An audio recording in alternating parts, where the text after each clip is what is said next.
Geleneklerin nefesleri ve günlük yaşam ritmindeki güzelliğinden oluşan dünyanın sessiz köşelerinden, nesillerdir miraslar kalan bilgelikle, ahşabı, hava ve hayat şekillendiren elleriyle sanatkarlara, bitkilerin fısıltılarını ve hastaların mırıltılarını dinleyen şifacılara, geçmişi günümüzde örerek bilgelik ve hayret yansımalarının asla solmamasını sağlayan hikaye anlatıcılarına olanak sağlıyor.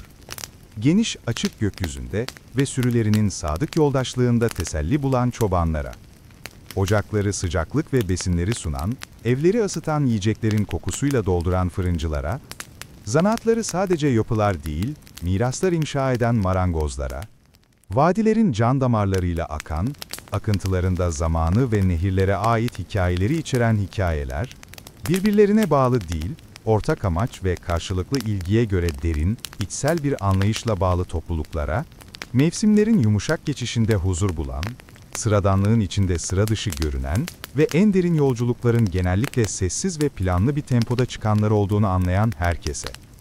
Bu hikayeniz için, kalbinizde yaşayan bir yerden gelen yumuşak bir yankı. Şafağın ilk filizleri, ay ışığı kadar narin bir şekilde Oak Haven'ın üzerinde açılmaya başladı. İlk başta tereddütlüydüler. Sanki güneşin uykusundan uyandırılmaya ihtiyacı varmış gibi, çevredeki tepelerin engebeli kucaklamasının üzerinden süzülen ışığın sadece ipuçlarıydılar. Aşağıda, vadi bir sis örtüsüyle örtülüydü. Dünyanın keskin kenarlarını yumuşatan yumuşak, uhrevi bir örtü. Çukurlara tutunuyor ve sessiz bir nehir gibi akıyor, sazdan çatıların tanıdık hatlarını gizliyordu. Grileşmiş samanları, yaklaşan ışığa karşı rahatlatıcı bir silüet oluşturuyordu. Genellikle çalışkanların bir işareti olan sağlam ahşap atölye, onun kucaklamasında kaybolmuş. Sağlam kirişleri ve saçakları, sanki bir çocuğun kömürüyle çizilmiş gibi belirsiz ve belirsizleşmişti. Hava, gecenin çiğiyle uyanan nemli toprağın derin topraksı kokusunu taşıyan serin ve canlandırıcı bir esintiydi. Buna, vadinin kenarlarına kadar uzanan kadim ormanın sürekli bir hatırlatıcısı olan çam iğnelerinin keskin, temiz kokusu da karışıyordu. Vahşiliği, gölgeli açıklıklarda saklı sırları ve insan eliyle evcilleştirilmemiş bir dünyayı anlatan bir kokuydu bu. Sis, yavaş ve kasıtlı girdaplar çizerken dönerken, önce ortaya çıkıyor, sonra gizleniyor. Uyanan köye bir gizem duygusu, büyülü bir his fısıldayan rüya gibi bir nitelik veriyordu. Sonra, sanki hayatın en ufak kıpırtılarıyla çağrılmış gibi sesler başladı. İlk başta hafiftiler. Sabahın sessizliğinin enginliğinde kolayca kayboluyorlardı. Ama Oak Haven'ın uyanışının narin bir senfonisini oluşturuyorlardı. İlk soluk güneş ışığının çiğle öpülmüş otlara değdiği uzak yamaçlardan, koyunların hüzünlü melemeleri geliyordu. Tepelerin kendisi kadar eski bir ses. Bu, uykularından uyanan yaratıkların hafif bir mırıltısı, yumuşak ötüşleri sisin içinden geçiyordu. Daha yakınlarda, köyün kalbinde bir ocak ateşi nefes almaya başladı. Hafif bir hareket hışırtısı, bir kütük dürtülürken çıkan yumuşak demir şıngırtısı, yeni doğan alevlerin tereddütlü titreyişi, bunlar uykudan uyanan yaşamın ev içi sesleriydi. Gecenin o kalıcı soğuğuna karşı bir sıcaklık ve besin vaadi. Ve sonra, durgun havada taşınarak, bir çoban kavalının ilk tereddütlü notaları duyuldu. Kamış gibi, neredeyse hüzünlü bir sesti. Sanki toprağın ta kendisinden yükselen sade bir melodi. Bir ağıt ve yeni güne bir selamdı. Neşeli bir fanfar değil, sessiz, tefekkür dolu bir ezgiydi. Vadinin enginliğinde şarkısını bulan yalnız bir sesti. Sessiz bir uyanıklığı ve toprakla ve canlılarıyla derin bir birlikteliği anlatan bir melodiydi. Bu, hareketli bir şehrin sarsıcı gürültüsü değil, nazik uyanışların bir senfonisiydi. Her bir ses yeni bir günün uvertüründe özenle yerleştirilmiş bir notaydı. Gelişen anlatıya sakin, neredeyse rüya gibi bir ton veriyor, Oak Haven'ın dingin, sessiz ortamını oluşturuyordu. Canlı bir varlık olan sis, güneşin artan sıcaklığıyla geri çekilerek, yavaşça geri çekilmeye başladı. Bir gelgit gibi geri çekilerek, uyuyan köyü aşama aşama ortaya çıkardı. Sanki sırlarını tam olarak açığa çıkarmakta tereddüt ediyormuş gibiydi. Artık aydınlanan gökyüzüne karşı belirginleşen sazdan çatılar, yeşin hafif sarkmasını gösteriyordu.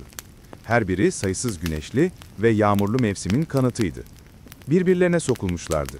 Yakınlıklarından güç alıyor gibi görünen sıcak, toprak tonlarında bir küme. Bir zamanlar kaybolmuş olan atölyenin sağlam keresteleri, şimdi sağlam ve güvenilir bir varlıkla ortaya çıkıyor, onları şekillendiren usta ellere işaret ediyordu. Oakhaven'ın sokakları, asfaltlı ana yollar değil, kadim ağaçların kökleri gibi kıvrılan ve dolambaçlı, asfaltsız patikalardı. Nesiller boyu ayak sesleri, odun ve yün yüklü arabaların geçişi ve hayvanların yumuşak yürüyüşüyle aşınmışlardı. Eğrilip bükülerek gözü bir konuttan diğerine yönlendiriyor, sanki köy kendiliğinden topraktan dolmuş gibi organik bir büyüme hissi yaratıyorlardı. Bu sokakların arasında keresteleri hava koşullarının etkisiyle yumuşak, gümüş grisi bir renge bürünmüş ahşap evler vardı. Her birinin kendine özgü bir karakteri, incecik kusurları vardı. Ancak bir araya geldiklerinde uyumlu bir bütün, bir ev yaşamı dokusu oluşturuyorlardı. İnce ve mavi duman birkaç bacadan kıvrılarak yükseliyor, günün işinin başladığının ilk sinyallerini veriyordu. Köyün kalbinde ortak kuyu, taş kenarı yüzyıllardır su çeken iplerle pürüzsüzleşmiş, sessiz bir nöbetçi gibi duruyordu. Günün ilk dedikodusunun yapılabileceği veya ortak bir görevin üstlenilebileceği sessiz bir toplanma yeriydi. Yakınlarda, yüksek yamaçlardan eriyen karlarla beslenen bir dere, köyün içinden gürül gürül akıyordu. Berrak ve soğuk sular, değişen gökyüzünü yansıttılar, yumuşak akışı sürekli, rahatlatıcı bir varlık, küçük bahçeleri ayakta tutan ve hem insanın hem de hayvanın susuzluğunu gideren bir can damarıydı. Oakhaven'ın sesleri birleşmeye başladı. Artık izole notalar değil, sabahın ritmiyle yükselip alçalan armoniler. Marangoz atölyesinden ritmik bir tap, tap, tap sesleri başladı. Bir çekicin tahtayla buluşmasının keskin, kesin sesi. Yaratıcılık ve beceriyi anlatan istikrarlı bir vuruş. Sağlam mobilyalar, güvenilir onarımlar ve iyi yapılmış şeylerin kalıcı dayanıklılığını vaat eden bir sesti. Yakınlarda bir fırıncının hamur yoğururken çıkardığı yumuşak, ritmik gümleme sesi kulübesinden yankılanıyordu. Bu, besin, rahatlık ve tahılı hayata dönüştürmenin ilkel eyleminin sesiydi. Deneyimli ellerinin altında esnek ve yumuşak hamur, adanmışlığını emmiş, köye sıcaklık ve besin vaat ediyor gibiydi. Bu daha belirgin seslerin arasına erken kalkanların yumuşak mırıltıları serpiştirilmişti. Sesleri sabahın kalıcı huzuruyla kısılmış, sohbetleri ortak yaşamlardan, topluluklarının dokusunu ören basit kaygılardan ve sessiz sevinçlerden kesitler taşıyordu. Burası, yavaş ve dikkatli bir tempoda işleyen, her eylemin ölçülü, her görevin geleneğin ağırlığı ve köylülerin çevreleriyle paylaştığı derin, içsel bağla dolu bir köydü. Hava, bu telaşsız tempoyla titriyor gibiydi. Bu, tenha vadilerinin ötesindeki dünyayı karakterize eden çılgın aciliyetle tam bir tezat oluşturuyordu. Şafağın ilk kızıllığı, çekingen ve pembe, Elara'nın penceresinin küçük, kurşunlu camlarından içeri süzüldü ve kaba yontulmuş döşeme tahtalarına yumuşak ışık çizgileri çizdi. Onu uykudan uyandıran nazik bir müdahale, sessiz bir çağrıydı. Saman dolu şiltenin sessiz ışırtısı gibi kıpırdandı. Uzulları hala gecenin dinginliğiyle ağırlaşmıştı. Hala düşlerle yumuşacık olan gözleri, mütevazi evinin tanıdık hatlarını inceleyerek kırpıştı.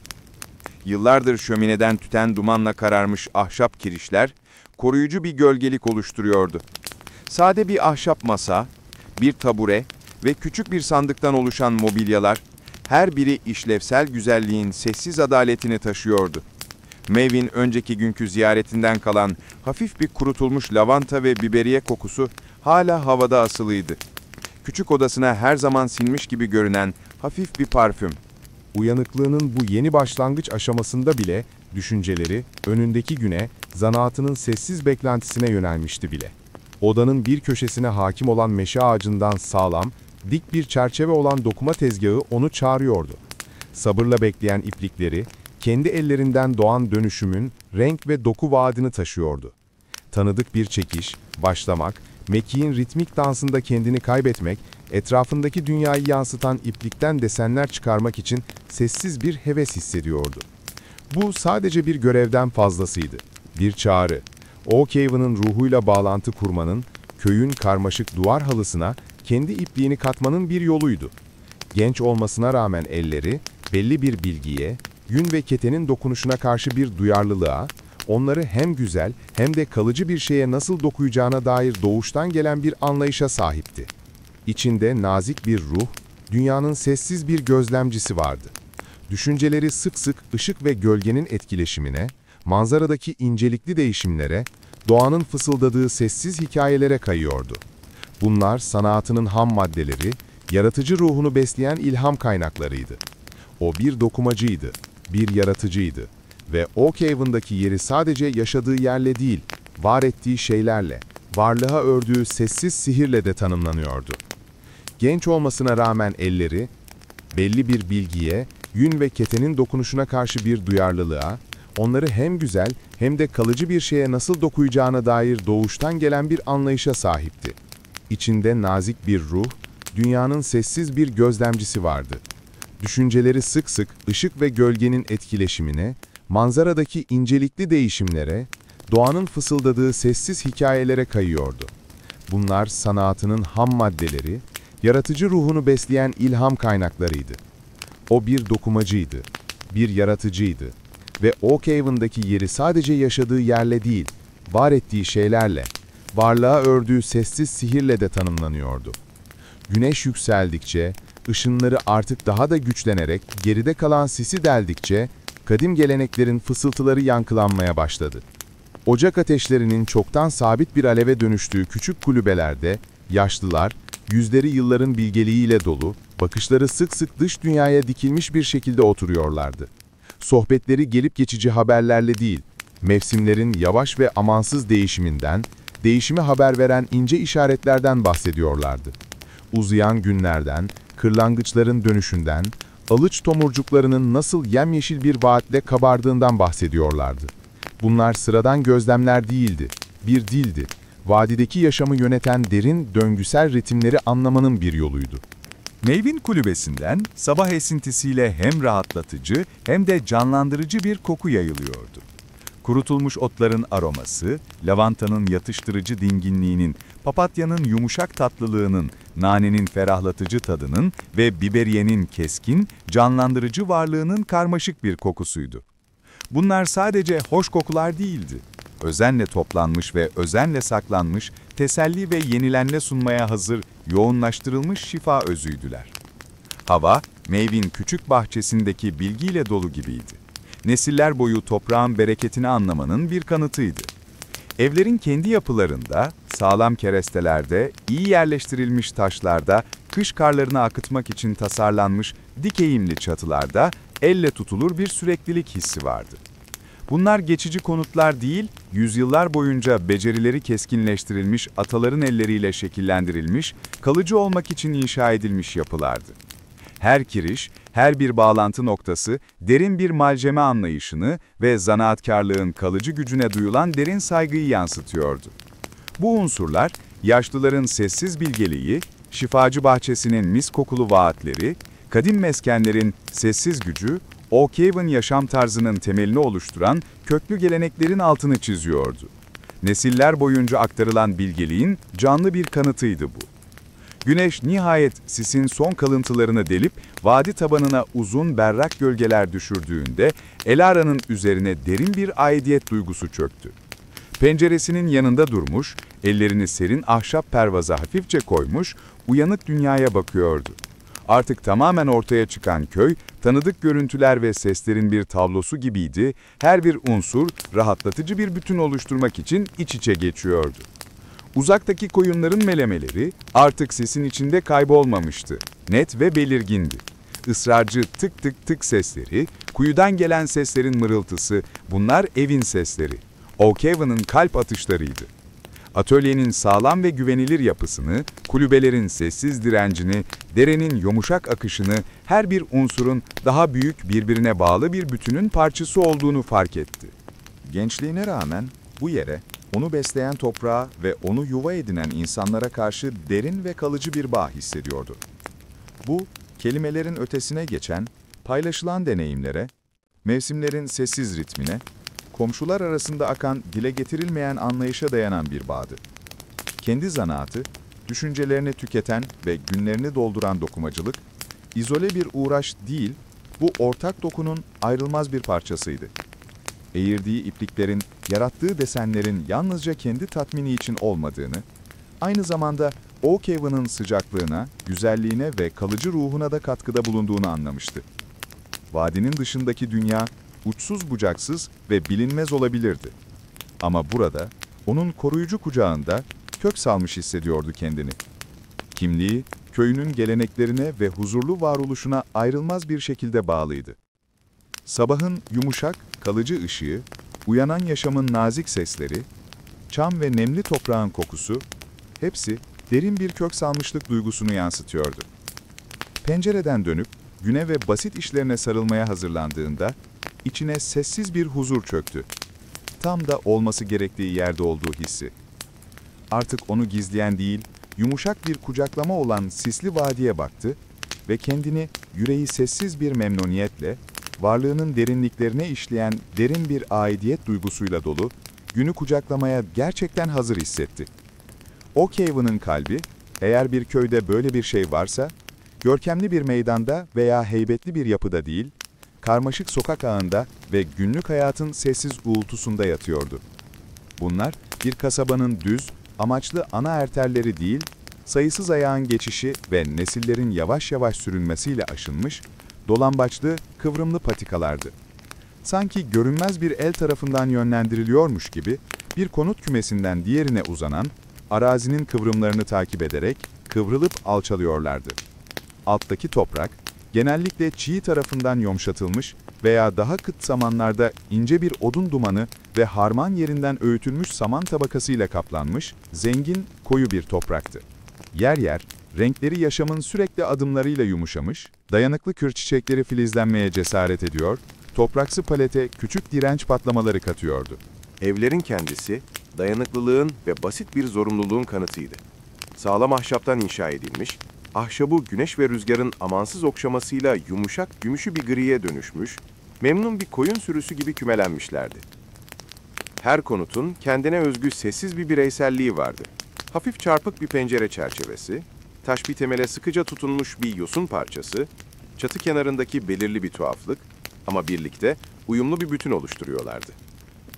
Kışın hem sıcaklık hem de yazın serinlik sunan, kalın sazla kaplı, dik eğimli çatılar aşağı doğru eğimliydi ve yağmur ve karı eski bir verimlilikle akıtıyordu. Seçilmiş birkaç bacadan, soluk mavi duman tutamları serin sabah havasına tembelce kıvrılıyordu. Günün uyanışının ilk tereddütlü nefesleriydi bunlar. Bunlar gösterişli gösteriler değil, içeride kıpırdanan hayatın ince işaretleri, hazırlanan sıcaklık ve besinin sessiz vaadiydi. Bu buluşmanın tam ortasında, birkaç sokağın birleştiği yerde ortak kuyu duruyordu. Eski bloklardan oluşan kaba yontulmuş taş işçiliği, Oak Haven sakinlerinin nesiller boyu çektiği iplerin durmaksızın sürtünmesiyle pürüzsüz ve cilalıydı. Bu ısrarlı ritüelle aşınmış iç bükey kuyu ağzı, köyün ortak bağımlılığına sessizce tanıklık ediyordu. Sadece bir su kaynağından çok daha fazlasıydı. Bir merkezdi. Günün ilk fısıltılarının paylaşılabileceği, görevlerin paylaşılabileceği ve köy yaşamının incelikli akımlarının en güçlü aktığı bir yerdi. Kuyunun bitişiğinde ve hatta yerleşimin tam kalbinden geçen bir dere gürülüyordu. Yüksek yamaçlardan eriyen karla beslenen suları sürekli ve canlandırıcı bir varlıktı. Berraklığı sürekli değişen gökyüzünü yansıtıyordu. Köyün içinden geçerek evlerin çoğunun arkasında bulunan küçük, özenle bakılan sebze bahçelerini besleyen ve vadiyi paylaşan hayvanlara berrak, serin bir içecek sunuyordu. Bir can damarıydı adeta. Çobanın kavalının tek tınıları ve uzaktan gelen koyun melemeleriyle başlayan Oak Haven senfonisi, şimdi daha zengin ve daha karmaşık bir armoniye dönüşüyordu. Nesiller boyu süren zanaatkarlığın kanıtı olan sağlam ahşap atölyeden ritmik bir melodi yükseliyordu. Çıkardığı tık tık tık sesi, yaratılışı, hassasiyeti, ham maddenin kullanışlı ve kalıcı bir şeye özenle şekillendirilmesini anlatan bir sesti. Geniş omuzları ve yıllarca keresteden şekil almaktan nasır tutmuş elleriyle marangoz Elias çoktan çalışmaya başlamıştı. Yeni kesilmiş meşenin keskin, temiz kokusu, talaşın daha hafif, daha tatlı aromasıyla karışarak çevredeki ormandan gelen çam kokusu kadar Oak Haven'ın bir parçası olan bir koku imzası yaratıyordu. Hareketleri ekonomik ve deneyimliydi. Çekicin her darbesi yaşına ters düşen bir kesinlikle iniyordu. Bir çocuğun sallanan atını tamir ediyordu. Hem güç hem de nazik bir dokunuş gerektiren hassas bir işti. Ve tık tık tık sesleri, sabah sessizliğine karşı istikrarlı, güven verici bir ritimdi. Küçük taş kulübeden, pencere pervazı sürekli unlanmış halde, kısa bir mesafeden yumuşak, ritmik bir ses geliyordu. Çıkardığı gümbürtü. Fırıncı Thomas, yüzü fırınının sıcaklığından ve emeğinin verdiği yorgunluktan sürekli kızarmış bir halde günlük ritüeliyle meşguldü. Soluk, esnek bir kütle olan hamur, ellerinin gücünü ve özverisini emerek, kısa süre sonra köyü dolduracak rahatlatıcı sıcaklığı ve besini vaat ediyordu. Tahılı hayata dönüştürmenin temel eyleminin bir kanıtı olan ilkel bir sesti ve derin, atalardan kalma bir teselliyle yankılanıyordu. Güm güm sesi sert değil, esnek bir sesti. Unun ve suyun kucaklaşmasının fısıltısı amacına ulaşmaya hazırdı. Bu daha belirgin seslerin arasına alçak, nazik mırıltılar serpiştirilmişti. Bunlar bir pazar gününün coşkulu bağırışları değil, erken kalkanların kısık sesleriydi. Sohbetleri, ortak yaşamlarından, topluluklarının karmaşık dokusunu öğren basit kaygılardan ve sessiz sevinçlerden kesitler taşıyordu. Yaşlılıktan dolayı sesi boğuk ama yine de şaşırtıcı derecede güçlü olan yaşlı Hemlock'un küçük bahçeleriyle ilgilenirken komşusu Martha'yla nezaket alışverişinde bulunduğu duyulabiliyordu.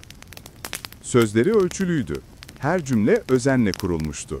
Ortak bir geçmişin ve dile getirilmemiş bir anlayışın ağırlığını taşıyordu.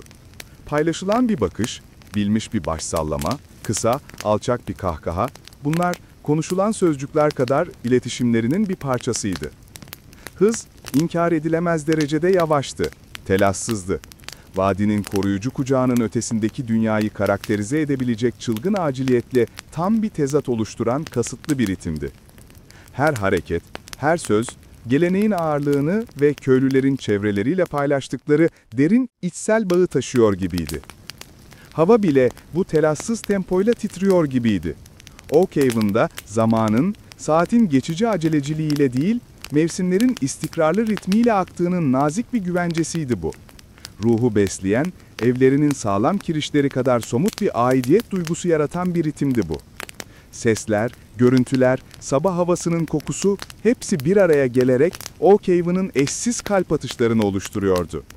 Elara'nın kemiklerinin derinliklerinde hissettiği bir ritim, kendi iç dünyasıyla yankılanan rahatlatıcı bir nabızdı bu. İpliklerini hazırlarken bile aklı sık sık köyün sessiz uğultusuna, köyün kucağındaki yerini doğrulayan seslere kayıyordu. Elias'ın atölyesinden gelen tık tık tık sesleri, sağlamlığın, uzun ömürlü iyi yapılmış şeylerin vaadiydi. Thomas'ın hamurunun gümlemesi, sıcaklık ve paylaşılan yemeklerin vaadiydi. Ve seslerin mırıltısı, yalnız olmadığını, hayatının topluluğun daha büyük dokusuna örülmüş olduğunu hatırlatıyordu. Oak Haven'ın özü buydu. Büyük sözlerden değil, yaşamın tutarlı günlük ritimlerinden doğan sessiz bir güç, topluluk ve geleneğin kalıcı gücünün bir kanıtı. Kadim tepelerin beşiği vadi, nefesini tutmuş, kendi uyanışının nazik senfonisini dinliyordu. Hem zamansız hem de içtenlikle tanıdık bir melodi. Bu belirgin seslerin arasındaki sessiz boşluklarda, Oak Haven'ın varoluşunun daha az belirgin ipliklerinden örülmüş, daha incelikli bir gürültü dokusu ortaya çıkmaya başladı. Vadiyi çevreleyen yoğun çam ormanında, hışırdayan rüzgarın hafif iç sekişi, sürekli, her yerde mevcut bir ninni gibiydi. Ekili tarlalarının hemen ötesindeki vahşiliği, gölgeli açıklıklarda saklı sırları ve doğanın dizginsiz ruhunu anlatıyordu. Bu şiddetli bir esinti değil, yumuşak bir nefes. Çam iğneleri ve nemli toprağın kokusunu taşıyan bir fısıltıydı. Oak Haven'ın bacalarından çıkan duman kadar ayrılmaz bir parçası olan bir koku. Sonra sürekli kuyruğunu sallayan pasaklı bir melez olan köyün köpeği Barnaby'nin yumuşak ayak sesleri vardı. Yumuşak patileri sıkışık toprakta pek ses çıkarmıyordu. Alışkanlıklarına bağlı bir yaratıktı. Sabah devriyesi onu her evin önünden geçirirdi. Sessiz bir koruyucu ve tanıdık bir varlıktı. Ara sıra çıkan yumuşak havlamaları, yoldan geçen bir komşuya selam vermesi ya da köy sınırına fazla yaklaşan yabani bir tavşanı merakla koklaması, sabahın sessiz nesrinde bir noktalama işaretiydi. Mave'nin kulübesinin arkasındaki küçük, kapalı bahçeden şifalı bitkileriyle ilgilenirken, yaprakların hafif hışırtısı ve toprak kapların hafif şıngırtısı duyuluyordu. Evinin etrafındaki hava her zaman bu kokuların birbirine karıştığı yoğun bir koku yoğunluğundaydı. Lavantanın sakinleştirici balsamı, papatyanın yatıştırıcı tatlılığı, nanenin keskin canlandırıcı kabuğu ve biberiyenin sıcak, neredeyse odunsu aroması. Bunlar sadece hoş kokular değildi. Özenle toplanmış ve özenle saklanmış, teselli ve yenilenme sunmaya hazır, yoğunlaştırılmış şifa özüydüler. Çalışmasının ince sesleri, malanın hafifçe sürtünmesi, bir sapın yumuşak çatırtısı, atölyenin ve fırının daha güçlü seslerine tezat oluşturuyor, toprağın sessizce beslenmesine dayanan farklı bir yaratım türünden bahsediyordu. Sesi çoktan yerleşmiş olan dere bile, büyüyen ses manzarasına kendi nüanslarını katıyordu. Hafif çağaltısı, sığ sularda hızla ilerleyen küçük balıkların yumuşak şapırtılarıyla veya suya giren bir kurbağanın ara sıra daha yankılanan şıpırtılarıyla noktalanıyordu. Yaşamdan, vadiyi ayakta tutan sürekli, akan enerjiden, güne sürekli, yatıştırıcı bir alt akıntıdan söz eden bir sesti. Yüksek meralardan gelen, artık sisle boğulmayan berrak sabah havasıyla taşınan koyunların uzak, neredeyse fark edilemeyen melemeleri, yaşamlarının temelini oluşturan tarımsal ritmin bir hatırlatıcısıydı. Besinlerin sesi, pelerinleri için yün ve masaları için et sağlayan sürülerin özenle güdülmesinin sesi, toprakla olan simbiyotik ilişkilerinin nazik bir hatırlatıcısıydı. Elara hazırlıklarına devam ederken, parmakları ipliklerini ustalıkla ayırıp hazırlarken, bu ince sesleri, Oak Haven'ın bu ortam dokularını özümsedi. Bunlar sıradan bir arka plan gürültüsü değildi. Köyün nefesiydi. Çevresiyle derin bir uyum içinde yaşayan bir topluluğun sessiz soluklarıydı. Çamların arasından esen rüzgar, ormanın kadim bilgeliğiydi. Barnaby'nin tırısları, günlük yaşamın ritmiydi. Meyvanın hışırdayan yaprakları şifa vaadiydi. Derinin akışı zamanın amansız yürüyüşüydü. Ve koyunların melemeleri de beslenmenin düzenli nabzını tutuyordu. Ne kadar hafif olursa olsun her ses, Oak Haven'ın eşsiz atmosferine, vadiye nüfuz eden sadelik ve köklü bir bağın senfonisine katkıda bulunuyordu. Huzuru, abacı ve derin bir aidiyet duygusunu dile getiren bir ses manzarasıydı. Soludukları hava kadar canlı ve besleyici bir histi bu. Artık gökyüzünde yükselen güneş, daha uzun ve daha belirgin gölgeler oluşturuyordu ve köy, uyanıklık ritmine yerleşmiş gibiydi. Her ses, Elara'nın ezbere bildiği, günün melodisinin içinde dikkatlice yerleştirilmiş bir nota gibiydi. Şafağın ilk filizleri, tereddütlü parmaklar gibi, Elara'nın küçük odasının loş köşelerini yoklamaya başladı. Kabaca yontulmuş ahşap kirişleri narin, inci gibi bir ışıkla boyayarak, gecenin o kalıcı gölgelerini kovdular. Oak Haven'daki diğer birçok ev gibi, evi de sadelik ve işlevselliğin bir kanıtıydı. Köye bütünsel cazibesini veren aynı sağlam gümüş rengi ahşaptan inşa edilmişti. Yine de mütevazi sınırları içinde, Elara kendi gelişen ruhunu yansıtan bir alan yaratmıştı. Geceden beri hala serin olan hava, kuru otların hafif, rahatlatıcı kokusunu taşıyor. Belki papatya ve lavanta, kirişlere astığı küçük demetlerden kalan bir kokuydu. Elara, kendi elleriyle özenle diktiği patchwork bir eser olan yorganının altında kıpırdandı. Doğan güneşin göz kapaklarına hafifçe çarpması alarmıydı. Herhangi bir çan veya borudan daha doğal bir çağrıydı. Uzuvları hem dinlenmiş, hem de günün görevlerine hazır hissederek gerindi. Bakışları, kusurlu ve dalgalı camı, bu tür şeylerin lüks sayıldığı bir zamanın kalıntısı olan tek pencereye kaydı. Pencereden karşıdaki sazdan çatının yumuşak gri rengini görebiliyordu. Tanıdık ve güven verici bir görüntü. Saçaklara tünemiş bir kızılgerdan, yeni güne neşeli bir selam çaktı. Parlak şarkısı, uyanan köyün habercisiydi. Düşünceleri, uykuyla uyanıklık arasındaki o belirsiz anda bile, zanaatının sessiz beklentisiyle meşguldü. Bugün, dokuma tezgahı onu çağırıyordu. Dün özenle hazırlanmış iplikler, toprak tonlarının bir şelalesi gibi bekliyordu. Kurumuş eğrelti otunun sıcak sarısı, mavi boyanın koyu çivit mavisi, boyanmamış yünün yumuşak kreması. Mekiklerin ritmik dansını, çözgü ve atkıların tatmin edici çekişini, görünüşte kaotik ipliklerden yavaş yavaş bir desenin ortaya çıkışını hayal etti. Bu, sabır, sabit bir el ve hem odaklanma hem de sessiz tefekkür yeteneğine sahip bir zihin gerektiren bir süreçti. Bu renk ve doku ipliklerini yeni bir şeye, köydeki diğer insanların hayatlarında bir amaç bulacak bir şeye dönüştürme ihtimaliyle, varlığının ayrılmaz bir parçası haline gelen derin bir sevinç, bir heyecan hissetti. Elara, saman dolu yatağından kalkarken her hareketini karakterize eden sessiz bir zarafetle hareket ediyordu. Sade ve kullanışlı kıyafetler giymişti.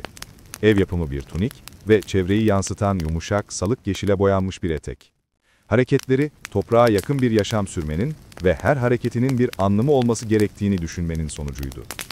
Uzun, koyu renk saçlarını taradı, parmaklarıyla telleri ustalıkla ayırdıktan sonra basit bir tahta iğneyle ensesinde gevşekçe tutuşturdu. Ortak kuyudan aldığı suyla gerekli abdesti aldıktan sonra gününün ilk işi evinin arkasındaki değerli toprak parçası olan kendi küçük bitki bahçesiyle ilgilenmekti. Köy tamamen uyanmadan önce bile çıplak ayaklarının altındaki çimenlerin üzerindeki serin çiği, duyuları havadaki ince değişimlere uyumlanmış halde dışarıda olurdu. Nane dallarını özenle toplarken veya birkaç tombul papatya çiçeğini koparırken çıkan hafif hışırtı, Oak Haven'ın başka yerlerindeki daha güçlü uyanışlara yumuşak bir tezat oluşturan tanıdık bir sesti. Bitkileriyle alçak sesle konuşuyordu. Bir türlü kurtulamadığı bir alışkanlıktı bu. Sanki onları en iyisini sunmaya ikna etmeye çalışır gibiydi. Köyün bitki uzmanı Mev ona çok şey öğretmiş, toprağın bereketine ve yeşil filizlerinin barındırdığı iyileştirici özelliklere derin bir saygı aşılamıştı. Elara'nın kendi bilgisi hala gelişiyordu. Işığa uzanan narin bir filizdi. Ama bu bitkilerle hissettiği bağ derindi. Salt yetiştirmenin çok ötesinde sessiz bir anlayıştı. İçeri girdiğinde sade bir kahvaltı hazırladı. Çevredeki tepeleri süsleyen yabani kovanlardan toplanmış bir tutam balla tatlandırılmış bir kase yulaf lapası ve bir fincan açık bitki çayı. Yavaşça yedi. Sıcaklığın ve hafif tatların tadını çıkardı. Bakışları sık sık pencereye dönüp köyün hareketlenmeye başladığını izledi. Başlangıçta hafif olan sesler giderek belirginleşti ve çoğaldı. Uzaktaki koyunların melemeleri, ritmik tık tık tık sesleri, komşuların güne başlarken çıkardığı kısık sesler. Bunlar Oak Haven'ın tanıdık melodileriydi ve onu rahatlatıp aidiyet duygusunu pekiştiriyordu. Kendisine miras kalan sağlam, yıpranmış bir çerçeve olan dokuma tezgahı, yaşam alanının bir köşesine hükmediyordu. Sadece bir aletten daha fazlaydı. Bir sırdaş, bir yaratım ortağıydı. Pürüzsüz, cilalı ahşap, iplikleri beceri ve özveriyle yönlendiren parmakların sayısız saatlik çalışmasının izlerini taşıyordu. Bugün yaklaşan Hasat Festivali'ne özel yeni bir dokumaya başlamayı planlıyordu. Tasarım zihninde şekilleniyordu. Alacakaranlık gökyüzünde kırlangıçların uçuşundan ilham alan bir desen, geçişi ve toprağın sağladığı bereketi anlatan bir motif. Koyulaşan alacakaranlığın koyu mavi ve mor tonlarını, gümüş ve beyaz ipliklerle işlenmiş kuşların hızlı ve zarif çizgilerini hayal etti. Tezgaha yaklaşırken, parmakları cilalı ahşabın pürüzsüz dokusunda gezindi. Sessiz bir heyecan dalgası. Yeni bir projenin başlangıcına her zaman eşlik eden tanıdık bir beklenti titremesi hissetti. Ayrı bir tahtaya serili iplikler sabah ışığında parıldıyor, her bir tel bitmiş parçanın vaadini veriyordu. Çözgüyü dikkatlice geçirerek hareketleri kesin ve dikkatliydi. Odak noktası acil görevinin dışındaki dünya yumuşak bir uğultuya dönüşene kadar daraldı. Burası onun sığınağı, ifade alanı, elle tutulur olanla hayal gücünün iç içe geçtiği bir yerdi. Elara çok konuşan bir kadın değildi. Ama elleri kendine özgü bir dil konuşuyordu. Dokumalarıyla dile getirilmeyen duyguları, sessiz gözlemleri, köyüne ve çevresindeki dünyaya duyduğu derin bağlılığı ifade ediyordu.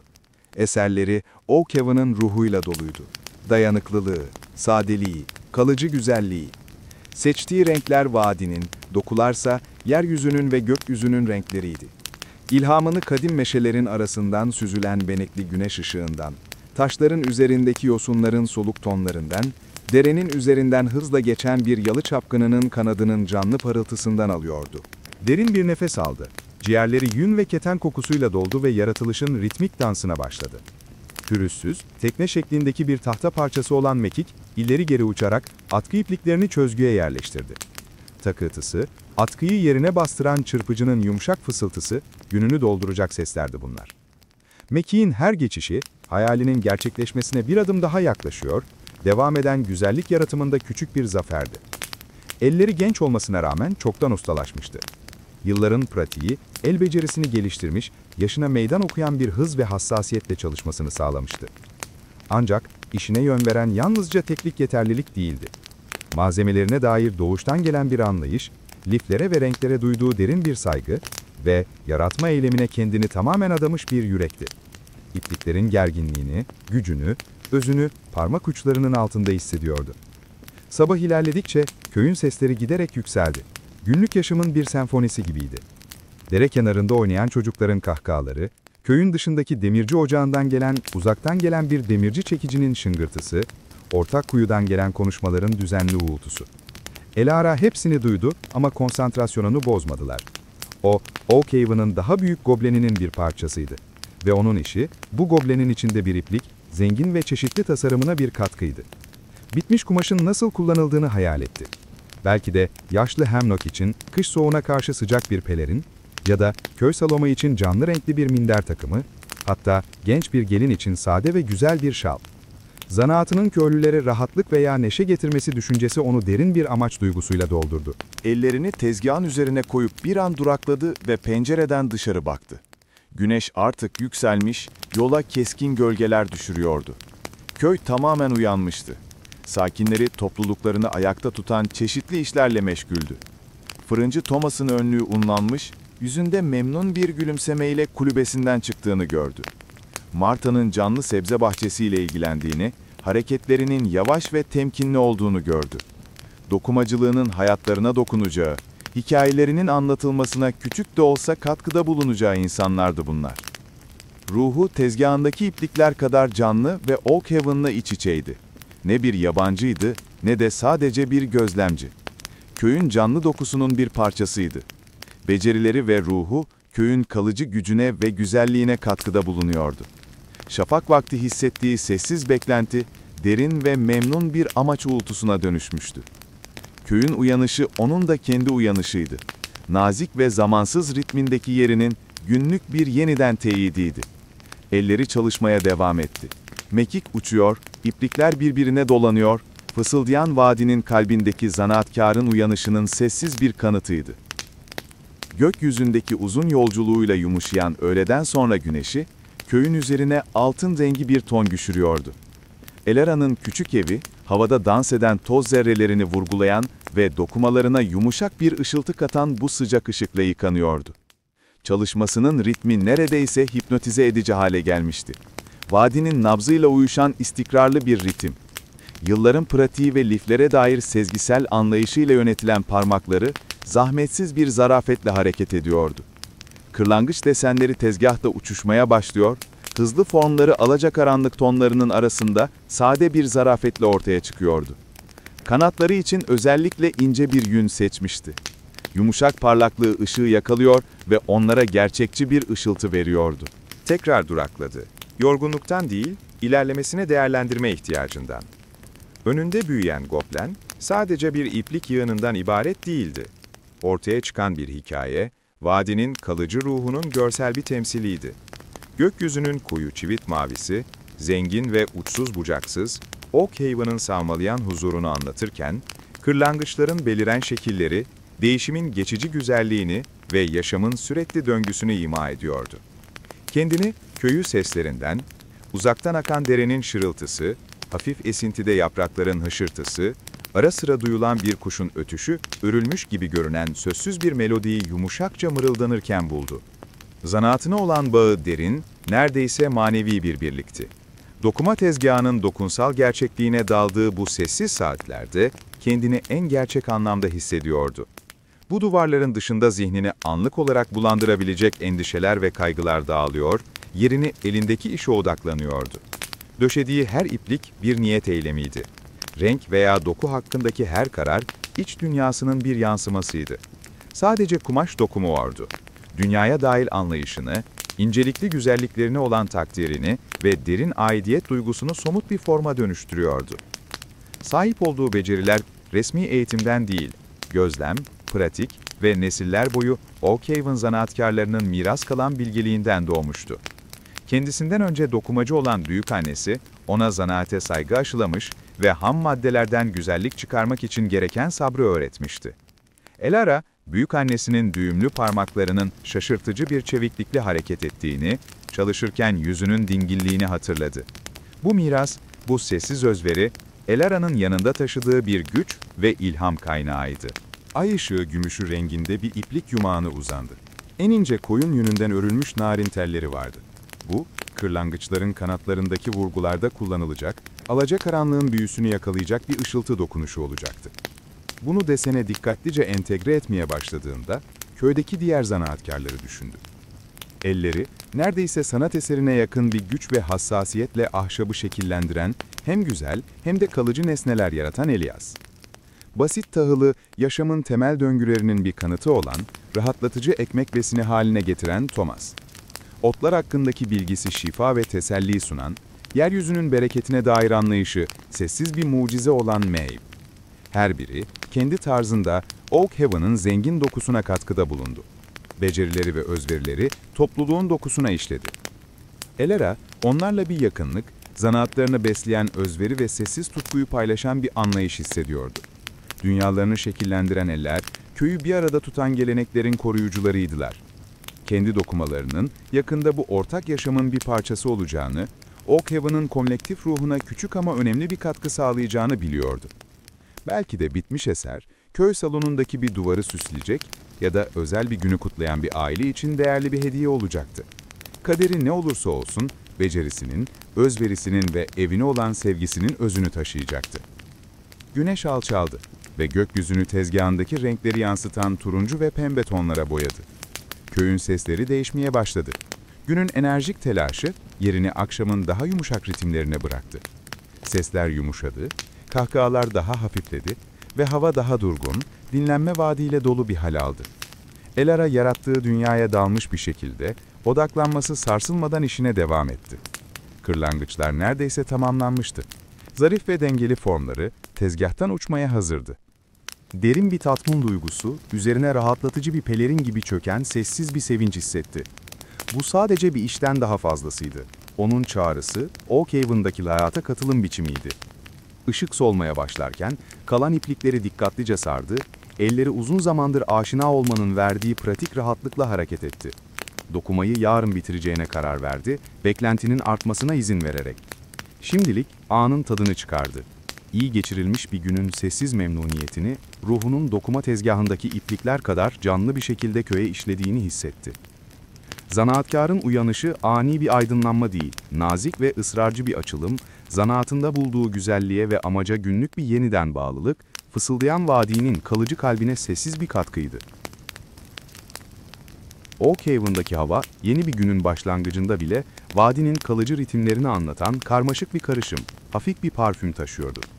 Elara'nın sık sık derin derin içine çektiği bir kokuydu bu. Onu toprağa ve evinin tarihine bağlayan topraklayıcı bir varlıktı. Bugün özellikle güçlüydü. Evinden dışarı adım attığında, gecenin o kalıcı serinliği hala sazdan çatılara yapışmışken, Maeve'nin patikadan biraz daha ilerideki kulübesinden gelen kuruyan otların kokusu, yeni esen bir esintiyle sürükleniyordu. Bu tanıdık bir koku imzasıydı. Maeve'nin büyükannesinden aktarılan, köyde akan şifalı bilginin sürekli bir hatırlatıcısıydı. Kadife çiçeğinin hafif biberli kokusu, kedi otu kökünün tatlı toprak kokusuyla karışarak, rahatlık ve esenlik vadeden yatıştırıcı bir buket oluşturuyordu. Yolun ilerisinde, evlerin sağlam, gümüş renkli ahşapları nöbet tuttuğu, her kiriş, her birleşinceri, nesiller boyu usta ellerin eseriydi. Yapılarında sessiz bir güç, sayısız mevsime göğüs germiş, ciddi bir sağlamlık vardı. Marangoz Elias, sık sık eski ahşap birleştirme yöntemlerinden, damar yapısının önemi ve bir kerestenin karakterini anlamaktan, babasından öğrendiği derslerden, babasının da kendi babasından öğrendiği derslerden bahsederdi. Bunlar sıradan binalar değildi, yaşayan tarihlerdi. Yapıları onları inşa edenlerin, içinde yaşayanların ve aktaranların hikayelerini fısıldardı. Elara, kendi kapı kasasının pürüzsüz, yıpranmış ahşabında elini gezdirdi, yerleşmiş desenleri, kendisinden önce sayısız elin bıraktığı belli belirsiz izleri hissederek bir süreklilik hissi içine yerleşti. Ortak kuyuya doğru ilerlerken, doğu sırtının ardında hala utangaç olan güneşin ilk ışıkları vadi tabanını aydınlatmaya başladı. Çiğ damlalarıyla ıslanmış çimenler parıldıyor, yüksek meralara doğru güdülmekte olan koyunların uzaktan gelen melemeleri hafifçe yankılanıyordu. Yüzü, Oakhaven göğünün altında geçen uzun bir hayatın yol haritası gibi olan yaşlı Hemlock, köy çayırının yanındaki yıpranmış taş bankta oturmuş, bakışlarını gökyüzüne dikmişti. Gökyüzünü okuma konusunda onlarca yıllık gözlemle keskinleşmiş olağanüstü bir yeteneğe sahipti. Elara ona yumuşak bir selam verdi ve o da gözleri parlayarak, başını sallayarak karşılık verdi. "Büyük ayı bu sabah çok sert Elara," diye mırıldandı. Sesi kurumuş yapraklar gibi hırıltılı çıkıyordu.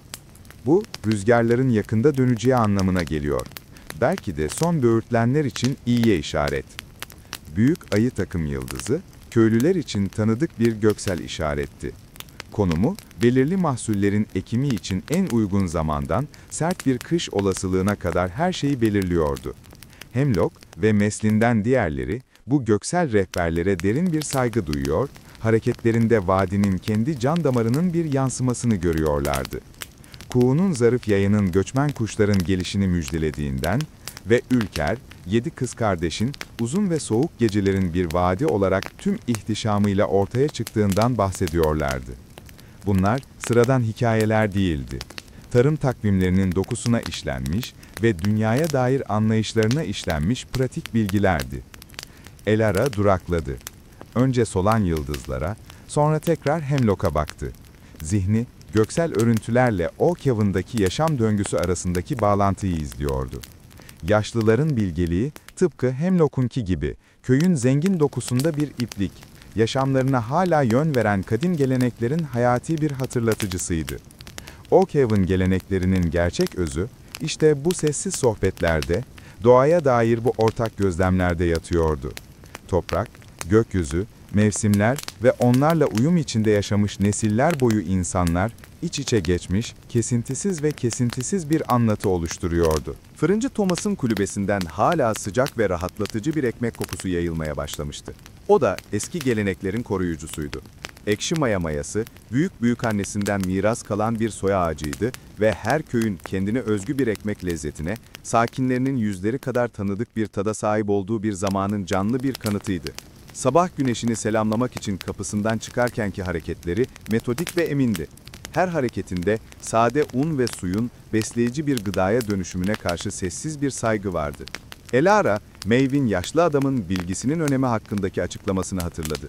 "Eski adetler," demişti Maeve, elleri kurumuş lavantaları ezmekle meşgulken. "Antik meşelerin derin kökleri gibidir. Dallar sallanıp yapraklar döküldüğünde bile toprağı fırtınalara karşı sağlam tutarlar. Onlar olmadan her geçen değişim rüzgarında savrulur, sürüklenirdik." Elara anlamıştı. Oakhaven'ın kalıcı gücü sadece sağlam binalarında veya verimli topraklarında değil, aynı zamanda halkının derin, dile getirilmeyen anlayışında, ortak miraslarında ve onları kendi dokuma tezgahının çözgüsü ve atkısı gibi birbirine bağlayan geleneklerindeydi. Bunlar eski adetlerdi. Günlük yaşamın yüzeyinin altında sürekli, nazik bir uğultu, onlara kim olduklarını ve nereden geldiklerini hatırlatıyordu. Köyün mırıltısı, Elara'nın yaprakların hışırtısı veya derenin akışı kadar anladığı bir dildi. Bahçe çitlerinin üzerinden yapılan yumuşak selamlaşmalardan, Elias'ın atölyesinden gelen uzaktan gelen çekiç sesinden, koşuşturan tavukların mutlu gıdaklamalarından ve yakındaki bir kulübeden gelen tereyağının nazik ritmik çalkalanmasından oluşan bir senfoniydi. Her biri kendi başına küçük ve önemsiz görünen sesler, Oakhaven'ın rahatlatıcı uğultusunu oluşturmak üzere bir araya geliyordu. Başıboş kazları kovalarken çığlıkları ve kahkahaları yeşillikler arasında yankılanan küçük çocuklar bile melodiye parlak notalarını katıyordu. Hayatlarında dile getirilmeyen bir koreografi vardı. Nesilden nesile aktarılan bir dizi ortak eylem ve anlayış vardı. Bunu erkeklerin her sabah kuyunun başında toplanma biçiminde görüyordu. Sohbetleri pratik meselelerle neşeli şakalaşmaların bir karışımıydı, elleri toprakta çalışmaktan nasırlaşmıştı, yüzleri vadinin hikayeleriyle doluydu. Bunu kadınlarda görüyordu. Önlükleri unlanmış ya da hafif lavanta kokuyordu. Evleriyle ve aileleriyle ilgilenirken hareketleri etkili ve zarifti. Elara, kendini bu karmaşık dansın bir parçası, onun canlı desenine örülmüş bir iplik gibi hissediyordu. Bilinçli olarak beslemesi gereken bir his değildi bu. Nefes almak kadar doğaldı. Hala genç olmasına rağmen vadi ruhuna kazınmıştı. Tepelerin kıvrımları, yaz çayırlarındaki yeşilin kendine özgü tonu, sisin serin sabahlarda kıvrılıp vadi tabanını kucaklayışı, Bunlar yalnızca gözlemler değil, derinden hissedilen bağlardı. İlkbaharda yamaçları kaplayan kır çiçeklerinin adlarını, kadim meşelerde yuva yapan kuşların ötüşlerindeki ince farklılıkları, ilk kırağının çimleri gümüşe çevirdiği anı biliyordu. Bu bilgi, çalışarak edinilmemiş, yaşayarak, Oak Haven'ın toprağına ayakları sağlam bastığı çocukluğunun sessiz ozmozuyla özümsenmişti. Köylülerin yüzleri, kendi yansıması kadar tanıdıktı ona. Yaşlı Hemlock'un yıldızlardan bahsederken gözlerindeki o nazik kırışıklığı, Elias'ın bir tahta parçasını incelerkenki o sabit bakışını, Maev'in bir merhem ya da bir tavsiye verirken gülümsemesindeki o rahatlatıcı sıcaklığı tanıyordu. Bunlar sadece tanıdıklar değildi. Onlar dünyasının temel direkleriydi. Onun büyümesini izleyen, köyün sevinçlerini ve üzüntülerini paylaşan insanlardı. Nehrin taşmakla tehdit ettiği yılı, tüm köyün evlerini korumak için kum torbaları ve dualarla nasıl bir araya geldiğini hatırlıyordu. İşte böyle anlarda yapmacıklıktan sıyrılıp topluluklarının gerçek gücü ortaya çıkıyor, Oak Haven'a olan ortak bağlılıklarının bir kanıtı oluyordu. Hava, aidiyet duygusuyla yankılanıyordu sanki. Güneş ışığının köy meydanındaki kadim meşe yapraklarının arasından süzülüşünde, yüzyıllardır çocukları büyülemiş olabilecek değişken desenler yaratmasındaydı bu. Taş bankların yıpranmış pürüzsüzlüğünde, sayısız saatler süren ortak dinlenme ve sohbetin kanıtıydı bu. Sabahın erken saatlerinde bile, bacalardan yükselmeye başlayan odun dumanı kokusunda ocakların yeniden alevlendiğinin, ailelerin hayata döndüğünün bir işaretiydi bu. Bu, gelip geçen birinin geçici aidiyeti değil, derin, köklü bir köklenme, bu yere ve insanlarına ayrılmaz bir şekilde bağlı olma hissiydi. Fırıncı Thomas'ın fırınlarının sıcaklığından kızarmış yuvarlak yüzüyle taze pişmiş bir somunu kurutma rafına asmak için ortaya çıkışını izledi. Altın rengi kabuğu nefis bir koku yayıyordu. Elara'ya neşeli bir baş selamı verdi. Gülümsemesi ekmeğin kendisi kadar sıcaktı. Elara, kalbi sessiz bir minnettarlıkla kabararak bu harekete karşılık verdi. Böylesine küçük bir etkileşim, paylaşılan bir selamlaşma anı bile köyün ritmine olan bağını pekiştiriyordu. Thomas'ın ekmeği, tıpkı Maev'in otları ve Elias'ın marangozluğu gibi sıradan bir üründen çok daha fazlasıydı. Bir geleneğin devamı, geçmişle bugünü besleyen somut bir bağdı. Annesinin Oak Haven'daki çocukluğuna dair hikayelerini hatırladı. Çayırlarda kelebek kovalayarak geçen yaz günleri, ateşin etrafında toplanıp büyükannesinin sesinin vadinin ruhları ve kadim koruyucuları hakkında hikayeler ördüğünü dinlediği kış geceleri. Bunlar sadece uyku vakti hikayeleri değildi. Aynı zamanda Elara'ya, toprağa ve onunla içsel olarak bağlantılı olan geleneklere karşı derin bir saygı aşılayan derslerdi. Annesi sık sık vadinin bir hafızası olduğunu ve dikkatle dinleyenlerin fısıltılarını duyabildiğini söylerdi. Elara iyi bir dinleyici olduğunu hissediyordu. Aidiyet duygusu yalnızca rahatlıkla ilgili değildi. Gerçi rahatlık da kesinlikle bunun bir parçasıydı. Aynı zamanda sorumlulukla, kolektifin içindeki yerini anlamakla da ilgiliydi. Hasat zamanı geldiğinde tarladaki komşularına katılacağını, ellerini onların elleriyle birlikte kullanacağını biliyordu. Biri hastalandığında ister ayak işlerini halletmek, ister sadece başucunda oturmak olsun, yardım teklif ederdi. Bu Oak Haven'ın dile getirilmemiş anlaşmasıydı. Refahlarının iç içe geçtiği, her bireyin bütünün sağlığı ve refahında oynayacağı bir rol olduğu konusunda karşılıklı bir anlayıştı. Thomas'ın ekmeği, tıpkı Maev'in otları ve Elias'ın marangozluğu gibi sıradan bir üründen çok daha fazlasıydı. Bir geleneğin devamı, geçmişle bugünü besleyen somut bir bağdı. Güneş yükseldikçe, sıcaklığı gecenin soğuğunun son izlerini de kovmaya başladığında, Elara derin bir huzur duygusunun üzerine çöktüğünü hissetti.